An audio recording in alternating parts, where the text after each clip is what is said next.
Hi, good morning. It is Happy Tuesday, terrific Tuesday, if I like to say. Well, today the elf on the shelf brought us donuts. She said, "Hi, class.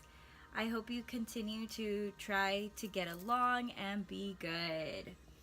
Every student, as they came into the classroom, they grabbed a donut, they read the note, and they were so excited. Really just encouraged to be good today and make good choices. So that was fun. Cinnamon is there hanging out with her donut. So that's exciting. Well, this morning I don't have too much to do. I'm going to do a little bit of grading. And I have to grade their Thanksgiving dinner project, their project-based learning. And they look like this. They turned out really well. So I'm just going to go through them and grade them based on using a rubric. And I think that's about it this morning for my planning. I do have to go plan with the other fourth grade teacher, some social studies that we're going to have this afternoon. So I will see you later. Well, it's now the end of the day, and I think we had a fantastic day. We really did. So productive. My students were engaged. My social studies lesson went really great. We did merge both fourth grade classrooms in the science lab, like I was telling you earlier, and that went really great. I did want to share with you what I'm doing as for the lesson. We're in fourth grade. We're studying the regions of the United States, and we're first starting with the Southeast region. So I made it to be like a theme where we're going on a kind of like a road trip. So every student has their own journal not vlog, their own journal book, and they have to carry around their things that have to do with every stop we make. So the first stop we made was the Florida Everglades, and every student had their journal, their writing, and they were supposed to be taking note. And I was taking them through that journey on a boat. So the whole region of the Southeast region is going to be on a boat. I'll show you what I did for the first part. I started with a boat tour of the Southeast. Now, after we read our text in social studies, getting some background information, we went on a boat tour to the Southeast, and what I did was I started with a welcoming them to the Southeast, and we discussed how some things are specifically known for that Southeast region. So we talked about how the first space shuttle, peanuts are very common in the Southeast, and how 38% of them come from production of peanuts from the Southeast. So we talked a little bit about what we'd see. What we're going to do tomorrow is make an anchor chart, and as we go through each region, we're going to be jotting down some of these facts that we learn from each region. Then I took them on a visual or virtual field trip. So I asked them to close their eyes and pretend that they are imagining this boat tour. So I read the following: you are riding with your family in a boat through the Everglades. Your boat glides underneath, and suddenly something moves in the water. And so I kept going, and I made it as with my best teacher voice, and really just got them engaged into the reading. Then I showed this video of the Florida Everglades. So this was our first stop. So as I showed the video, I had them jotting down and making a sketch of our first stop. Now in a real trip, everybody makes stops, and as we stop, we take a snapshot of the place, or we write down some facts. So that was the purpose in this first stop for the video. So that was a really fun and engaging video. Even though it was kind of long, I went ahead and forwarded it, and I left it on playing while they were writing, so they were able to understand what would they actually see in the Southeast, specifically in Florida, as our first stop. So that part went really well. All my students really liked it. I just thought it would be a great idea to make it more interesting rather than just reading the text. So they were able just to get more involved with it, and the text didn't seem as boring. So that was a really great success. That was really successful. And that's really about it as far as that piece. So I need to keep working on it. Tomorrow they'll be continuing writing in their journal. That's really all I have for that first part. They're gonna just continue writing in that journal tomorrow, and then we will continue to the next region, or probably talk about more parts about that section of it. But that's as far as I've gotten. I kind of put that together this morning. As I was telling you this morning, I really wanted to work on that and make sure that I had everything I needed. I had to make copies for that, and it's not so much paper. It's what I really like. I want them to be engaged in the text and be a continuation of what we're doing in our reading, which is annotating and finding those key details. So it kind of carries on to that Soul Studies unit. So I really like that piece. I really want to focus on that, so that way I get 2 objectives done and make more of that time being more productive.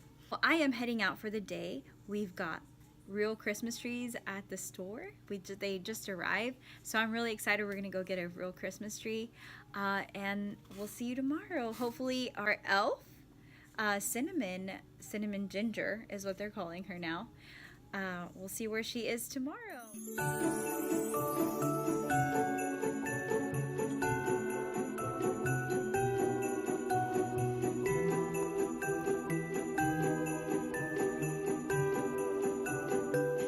Hi guys, happy Thursday. I am so glad you're here. Thanks for watching and starting that Elf on the Shelf with me. This morning I've just got a couple things to do before my students come back from their specials. I hope you are enjoying the Elf on the Shelf.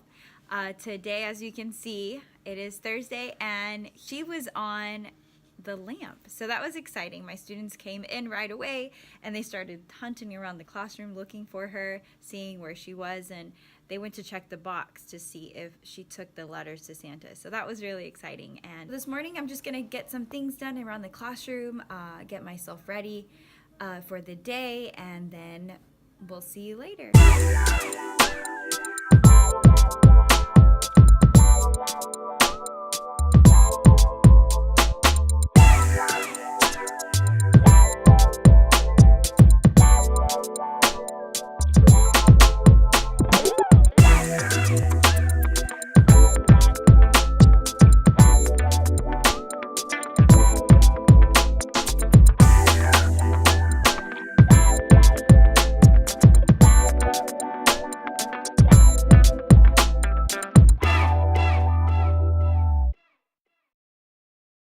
Show you really quickly what I do for writing a jot in the morning. I have a picture prompt, and what I do with my picture prompt is I have a picture displayed, and I have a prompt on there. My students have small journals that they write in, and they're about the half size ones, and they look like this.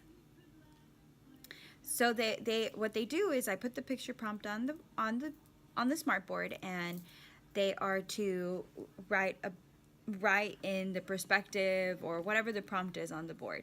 So this is what it looks like. I simply just cut and paste the picture prompt, the writing prompt. I only use the picture, and then I customize the prompt. And I put the prompt here, and I enlarge the picture so that my students can see and use it in their writing to motivate and make their writing interesting. I have a different one. I try to do this every day. Sometimes we don't get to it. For example, for Thanksgiving, I had a free write on November 1st. I've had a creative writing story, and I put the prompt on the side for them. I've had a fairy tale. This was based on our writing, part of our writing goal. I've had this guy's a turkey, so instead of having a brainstorm verbally, I had them brainstorm through their picture prompt writing in the morning. So right now I am working on today's prompt, which is the Santa Claus and his reindeer. Tomorrow I do have an observation, so I do need to get ready for that. I'm going to be observed in my math class. Right now we're doing 3-digit and 4-digit by 1-digit multiplication.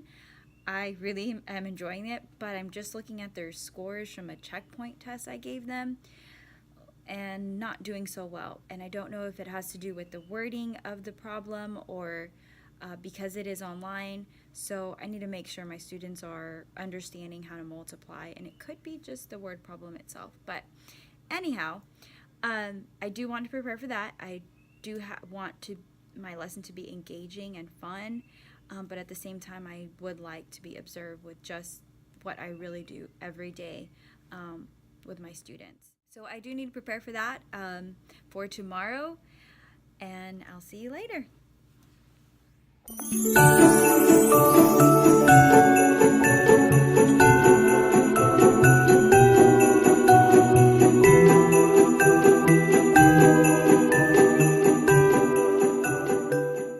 Hi guys, happy Friday.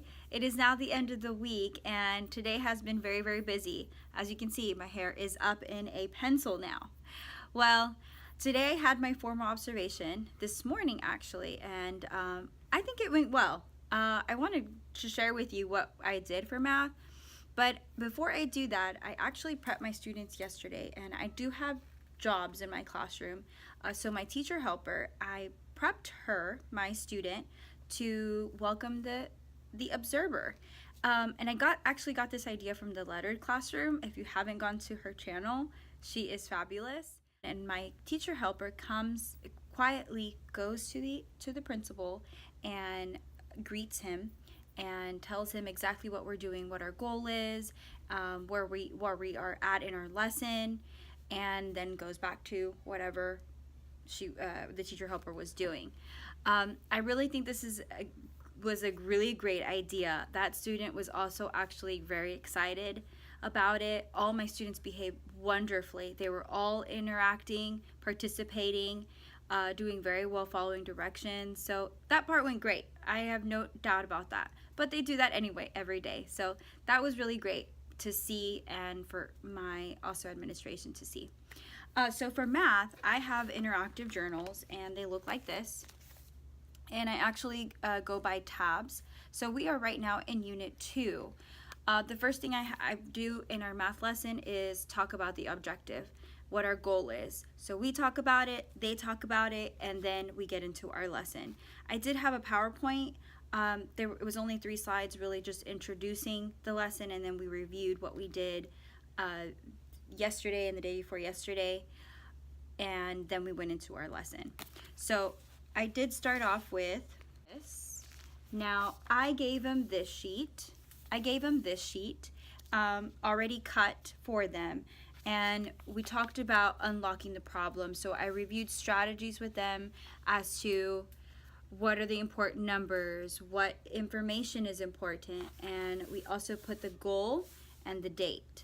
So really just going over and emphasizing on the skills they need to know to solve word problems. But the main goal was to multiply multi-digit by 1-digit. So we went through the steps. I also modeled after talking about the steps, and then I modeled with them. Then we went ahead and did some examples, and my students had them in their workbooks. So we did an example together. They did half of it on their own or with their group at the table, and then I was just going around the classroom, guiding them and making sure they were on track. So that part went really well. After that, we broke into our stations. I have 4 stations. I would love to know if you are interested in looking at or taking a peek at what my math stations look like. If you are, please comment. I have really enjoyed the stations. It really gives me some time to emphasize on those skills with my students at small groups. And I also have some help that comes in. So she also helps with another group to do that.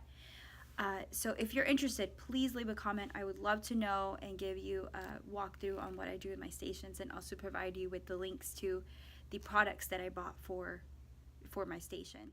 That is it for my formal observation. I hope it went well. We'll see what my meeting sounds like. But yeah, so we'll see you later.